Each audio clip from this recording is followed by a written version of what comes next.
عراق اور شام میں دہشت گرد تنظیم داعش کب اور کیسے وجود میں آئی، لیں گے ایک مختصر جائزہ۔ داعش نے جون 2014 میں موصل پر قبضہ کر کے اپنی نام نہاد حکومت دولت اسلامیہ شام و عراق کا اعلان کیا تھا۔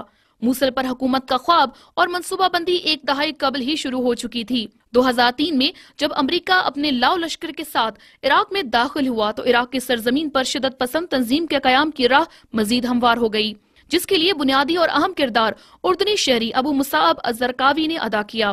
اس نے پہلے امریکہ کے خلاف اور بعد میں عراق میں قائم ہونے والی شیعہ سیاستدانوں پر مشتمل حکومت کے خلاف آواز اٹھا کر لوگوں کو اپنا ہم نوا بنانے کا طریقہ اختیار کیا۔ بعد ازاں 2004 میں مصعب الزرقاوی نے شدت پسند تنظیم القاعدہ کے رہنما اسامہ بن لادن کی بیعت کا اعلان کیا اور عراق میں باقاعدہ طور پر القاعدہ کی بنیاد رکھی۔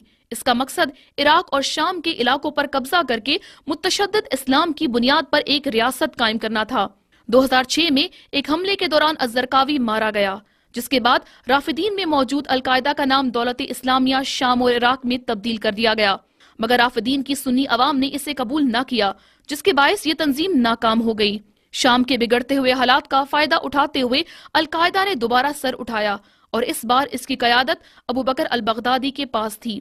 شام اور عراق کے بعض علاقوں پر قبضے کے بعد شامی شہر الرقہ کو اپنا نام نہاد دارالحکومت قرار دیا۔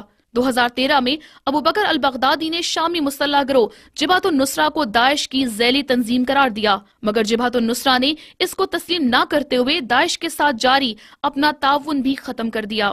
اگست 2014 میں دہشت گردوں کے خلاف مزاحمتی تنظیموں نے بھرپور کارروائیاں شروع کی، جسے داعش کا پھیلاؤ محدود سے محدود تر ہوتا گیا۔ اب داعش عراق اور شام میں اپنے دو مضبوط ترین گڑھوں موصل اور الرقہ میں بھی مشکل صورتحال سے دوچار ہو چکی ہے۔ خاص طور پر عراقی افواج اور عوامی فورسز موصل کو تقریباً آزاد کرانے میں کامیاب ہو چکی ہیں۔ دہشت گرد تنظیم کی جانب سے درندگی سے بھرپور کارروائیوں نے اس کا اصل چہرہ بے نقاب کر دیا ہے، اور یہ چیز بھی کھل کر سامنے آ چکی ہے کہ اس ظلم اور بربریت پر مبنی دہشت گردی میں امریکہ، اسرائیل، یورپی ممالک کے ساتھ ساتھ کچھ عرب ممالک کی بھی سرپرستی شامل ہے، جو اس جرم میں برابر کے شریک ہیں۔